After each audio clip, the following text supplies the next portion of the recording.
నమస్కారం.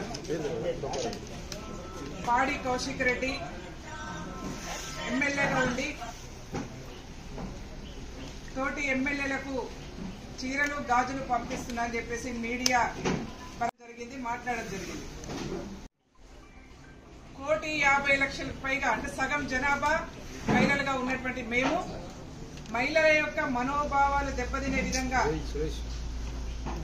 ఎమ్మెల్యే పాడి కౌశిక్ రెడ్డి మాట్లాడినటువంటి దృష్ట్యా స్పీకర్ గారికి వారిని ఎమ్మెల్యే నుంచి డిస్క్వాలిఫై చేయాలని చెప్పేసి విజ్ఞప్తి చేయడం జరిగింది.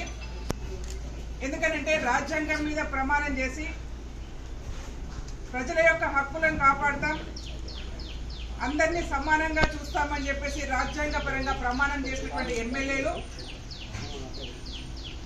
సగం జనాభాలో సగభాగంగా ఉన్నటువంటి మహిళల్ని కించపరిచే విధంగా అంటే తక్కువగా చాతగాని వాళ్ళగా ముద్రించే ప్రయత్నం ఇవాళ ఎమ్మెల్యే గారు చేసింది కాబట్టి వారిని డిస్క్వాలిఫై చేయాలని చెప్పేసి విజ్ఞప్తి చేయడం జరిగింది. అంతేకాకుండా నిన్న కూడా ఒక అంశం మాట్లాడారు. మళ్ళీ తెలంగాణ రాష్ట్రంలో బతుకొచ్చిన వాళ్ళ గురించి మాట్లాడారు. అసలు టీఆర్ఎస్ పార్టీ నాకు అర్థం కావట్లేదు, పాడి కౌశిక్ రెడ్డితో మాట్లాడిస్తుందా లేకపోతే కేసీఆర్ గారికి తెలియకుండా మాట్లాడుతున్నారా ఒకసారి చెప్పాలి. పాడి కౌశిక్ రెడ్డి గారు మాట్లాడుతున్నటువంటి ఎమ్మెల్యేగా ఉండి మాట్లాడుతున్నటువంటి ఆయన మహిళల్ని కించపరుస్తున్న విధానం కానీ తెలంగాణ రాష్ట్రంలో ఇతర రాష్ట్రాల నుంచి బతుకు తెరువు కోసము ఇక్కడ నుంచి వలస వచ్చినటువంటి వాళ్ళని కానీ కించపరిచే విధంగా మాట్లాడుతున్నటువంటి పాడి కౌశిక్ రెడ్డి విధానం పట్ల గౌరవ కేసీఆర్ గారు స్పందించాలని చెప్పేసి విజ్ఞప్తి చేస్తా ఉన్నాం. ఒకవేళ కేసీఆర్ గాని హరీష్ రావు గారు గాని ఈ విషయంలో స్పందించకపోతే వాళ్ళే మాట్లాడించినట్టుగా అనుకోవాల్సి వస్తుంది.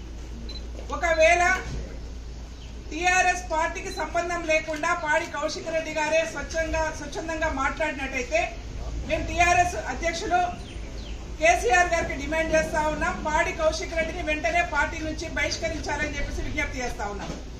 అట్లాగే అసెంబ్లీలో ఉండి ఒక గౌరవ స్థానం ఎమ్మెల్యే స్థానంలో ఉండి మాట్లాడుతున్నటువంటి పాడి కౌశిక్ రెడ్డికి మేము మొన్ననే చూపించాం, మహిళల్ని కించపరిచే విధంగా మాట్లాడితే చెప్పు దెబ్బలు తింటామని చెప్పాం. మేము మరొకసారి విజ్ఞప్తి చేస్తా ఉన్నాం, హెచ్చరిక జారీ చేస్తా ఉన్నాం టీఆర్ఎస్ పార్టీ నాయకులకు. ఒకరేమో బస్సులలో ఎక్కి క్యాబరే డ్యాన్సులు చేయండి అని చెప్పేసి మాట్లాడతారు, ఒకరేమో మహిళల్ని కించపరుస్తారు, ఒకరేమో మహిళలంటే చేతగాని వాళ్ళలాగా ముద్ర వేస్తారు.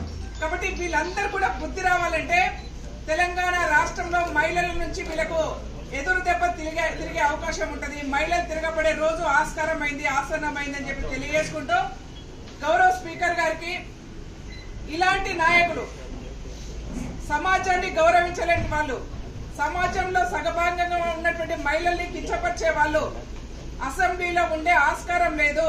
కాబట్టి వీళ్ళని సస్పెండ్ చేయాలని చెప్పేసి డిమాండ్ చేస్తా ఉన్నాం.